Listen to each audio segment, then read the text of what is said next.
What's going on YouTube? Welcome back to my channel. So this video today is something very personal to me. I've told so far 2 stories about having a terrible trip. This right here has to be one of the most devastating experiences that a human being can go through, and such a mystical and rare experience even for the most avid of psychedelic users. So without any further ado, let's get into it. So this story starts with previous night. It takes place during the day, but it started at night. I was playing with Mark from the last story about the acid. He sold me the really strong acid. And we were downtown playing with our drummer friend, and we were just playing some tunes. He had his acoustic, I had my electric, and we're just rocking out. And this crowd of like 100 people starts like gathering in our vicinity. And it was kind of crazy to just be like on the corner of some street and have like 100 people just standing there, like they weren't like all watching us, but you could tell like everyone was there because of the music, and people just kept on coming to this mass of people trying to see what was going on, and they just stayed, and it was cool. So after that night, we're all smoking and everyone is about to leave, and we're just talking to each other like, this was really fun tonight, like we should really do more of this. We kind of sounded pretty good for just people just fucking around, So yeah, we go home, and the next day the drummer texts me and asked me if I wanted to be in the band, and Mark asked me like if I had time to jam today, and I regret it so much, but I told him no. I'm in for the band, but I'm busy today. I can't jam. I have to do homework, and I'm not even in college anymore, so I really wish I didn't pass that up. But hey man, it's all right. So later that day, when I finished my homework, I was excited. I'm like, oh, I'm in this band. This is always what I wanted. And I'm 19 at the time, by the way. And I've been wanting to do this ever since I was 16. So it's like a dream come true. So later that day, when I finished my homework, I decided I need to get high. I do not like being in the sober state. I can't stand it. I've got to get high. So I literally walked to the Target that was like close to campus, and got some munchies, dropped them back at my dorm, all within the span of like 20 minutes. That's how close it was to my dorm. And I literally walked to a smoke shop called Hetty's, and walk in, and they have these things called $5 dabs, where they let you hit their dab machine for $5, which is a crazy good deal because you could get as high as you want for $5. Crazy good deal. So I actually paid in quarters. My broke ass. I had just a bunch of quarters laying around and change, just spare change. And I don't even think the dude counted it all. He's just like, you know what, you're good, dude. Like, just come over here. He set up the dab machine, started twirling his stick and heating it up with the wax and everything, and I hit it. And I'm literally looking in my diary/journal. And apparently, according to what I wrote down, I took 7 hits of this dab. Like 7 big, deep hits. Which is totally not like me at all. At this time, I just lost 2 of my best friends after the solar eclipse happened. I don't know why I lost them, But I have a theory that there was something spiritual going on, and I also asked them if they wanted to summon a demon with me, which was, looking back, was kind of like, if somebody asked me that, I probably wouldn't want to be friends with them either. So I definitely had such a dark energy, but I was still blessed to have the friends that I did have. But this day I decided, man, that hurts so much because I really love these people and they're gone. They don't want to be friends with me anymore, and I love hanging out with them. So I'm gonna just do as many hits as I can with this dab right now and to forget about it. So that's what I did. And I get out the store, I can't even finish it, even though I took 7 deep big ass hits. So I just leave the store, barely being able to breathe. I have to sit down on the steps and cough it out for a little bit. I walk home, I get to my dorm, I'm already blasted. I mean, if you know what it's like to smoke weed, you just know what it's like to be blasted. All my potheads stand up. So I'm in my dorm, I start playing some of my music on my laptop, some of my music that I made. I used to have a SoundCloud back then that I would just post my music to, even though no one really listened to it. It was just for me, you know? And I'm just playing my music, and all of a sudden I start not being able to handle this at all. I don't know what's going on inside of me, but I just can't handle how high that I am.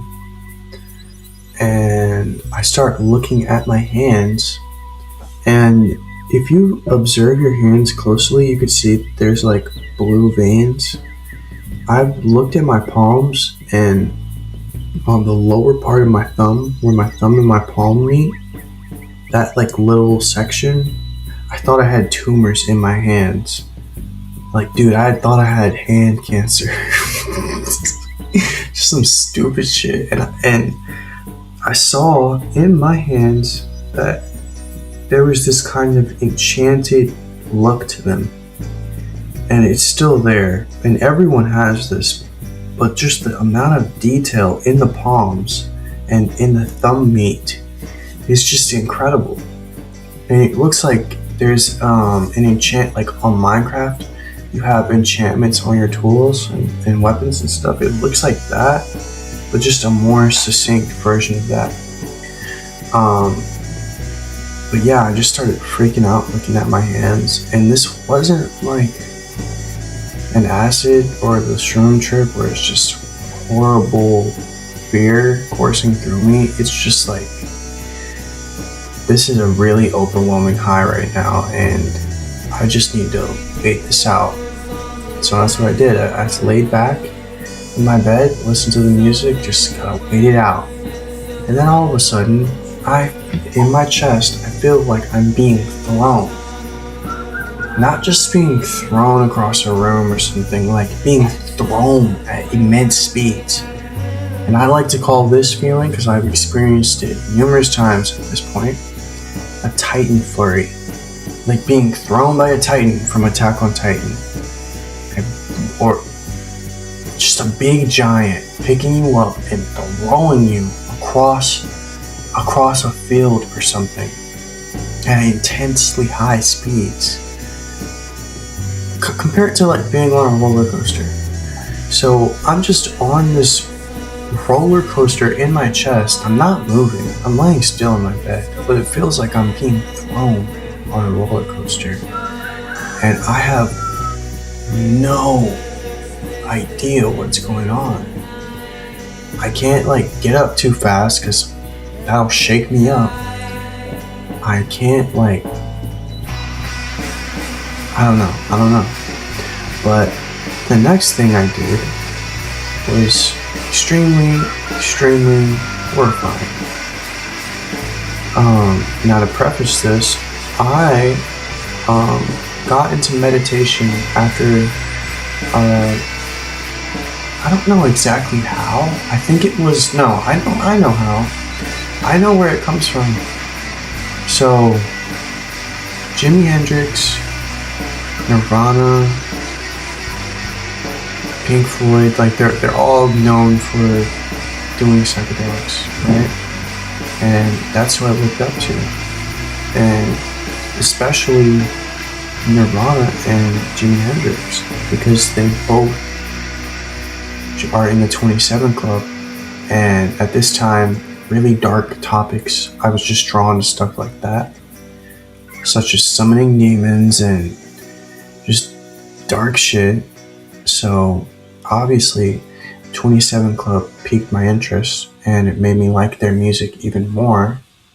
And I noticed Nirvana was a Hindu/Buddhist concept, and Jimi Hendrix had Hindu imagery in his music, and he was notorious for acid. So I began to become curious about what the Eastern religions were actually about. And so I just wanted to get into it. I just wanted to just take a peek, take a look, what they have going on there. I mean, if these amazing, iconic musicians decided to rep it, there's gotta be something there, right? So here I am, stumbling upon Eastern religion, and I come across meditation. And meditation led me to practicing Hindu mantras, chants, Hindu prayers. It basically led me into Hinduism, and this story takes place at the end of April, and literally that entire summer, well, not the entire summer, but most of the summer, I became nearly a practicing Hindu. I was definitely close. So, yeah, I'm in this bed. It feels like I'm on a roller coaster, but I'm not moving. And I get the idea to call upon the name of Krishna. And at this point, I believe that he was God. Even though he's not, even though that title belongs to Jesus Christ, I didn't have truth in my life, so if you don't have truth, don't expect the fruits of truth to be there either. So I'm calling upon the name of Krishna. I said, Krishna, give me guidance 7 times in a row. 7 times. And guess what happens? It's just, oh my goodness. My body locks up. My eyes, I try to blink, they will not close. I try to move, I cannot move. I hear this voice inside of my head, loud, audibly. Not just like you think and you hear it, you're like, oh, I can hear it, kind of. No. This was someone in my head talking to me. I shit you not. His voice sounded like a mix between Mufasa and Optimus Prime, a very deep, intimidating voice. Let me just read what I wrote down, word for word, because this was over 2 years ago, so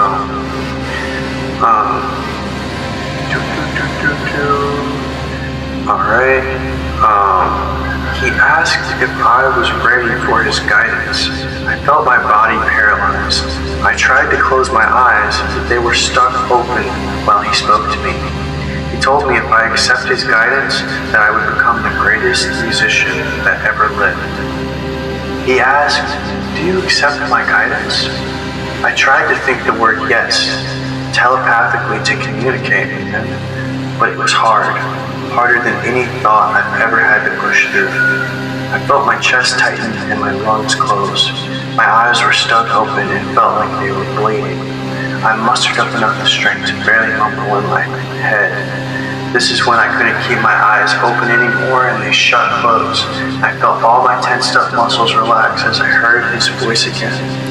It is granted, he said. I started to cry because everything he told me I knew was true. My destiny had been set from that day. So basically, this Hindu deity hijacked my body, kind of just dangled the title of the greatest musician that ever lived in exchange for following him and accepting his guidance. And that is one hell of a story.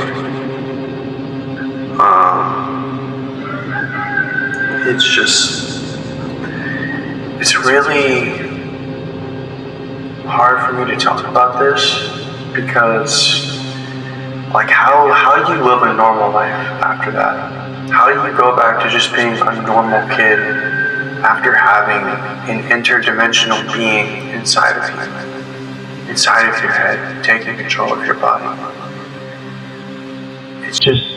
It made being sober even more unbearable because I experienced something that most people who take drugs will never even get to be around, never even have the privilege of experiencing. And it's just kind of comparable to fentanyl and how it is. I mean, I heard so much stuff about fentanyl when I was in jail this year. How fentanyl is so good that you never want to go back. How heroin is so good that you will throw everything away just for one fix. You will sell everything. You will forsake your kids. You will forsake your house payment. You will abandon everything just to get that hit. Just to keep you going. That's how good it is. And it's like you can't go back to living a normal life after that with opiates. Now, with weed it's not the same, but it's still like if the opiates are a final evolution of a Pokemon line, I would say weed is like a basic stage to a stage 1 stage. If there's any Poke nerds out there. It's definitely not hard. I mean, not easy to just assume a normal life. And not one day goes by that I'm not craving weed. I mean, it's different now. Like ever since I've been out of jail, because I've just been forced to just drop it. And I'm so thankful that happened because before that, I was not going to drop it. And it had a firm hold on me. And it was like I couldn't even wake up and just be still for 30 minutes without having weed. Like I couldn't not exist without weed. That's how bad it got. And now I don't.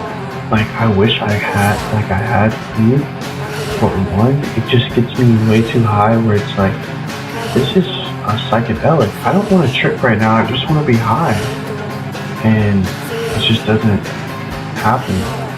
So I would rather just not smoke because it's like tripping balls. I just don't want to trip balls anymore. You know, I have so many stories of this stuff. I'm only 21 right now at the moment. I didn't start tripping until like a few weeks before my 19th birthday.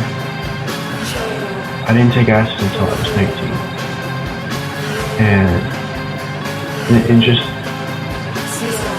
The last time I tripped was when I was 20. And I'll be 21 next month. 22 next month, sorry. And I did so much damage in that short time, all in the name of being some rock star. And what does it have? Right now, I'm living in my parents' house. I'm about to move out. I'm planning on moving out. But, I mean, I did just get out of jail, so, cut me some slack there. But, still, I really expect more from myself. So, that's the story. This was one of the strangest encounters, and it has a lot to do with my testimony in Christ. But that's another video. That's another story time. But yeah, that's my story of the time that I was possessed by a Hindu deity. And yeah, peace out, guys.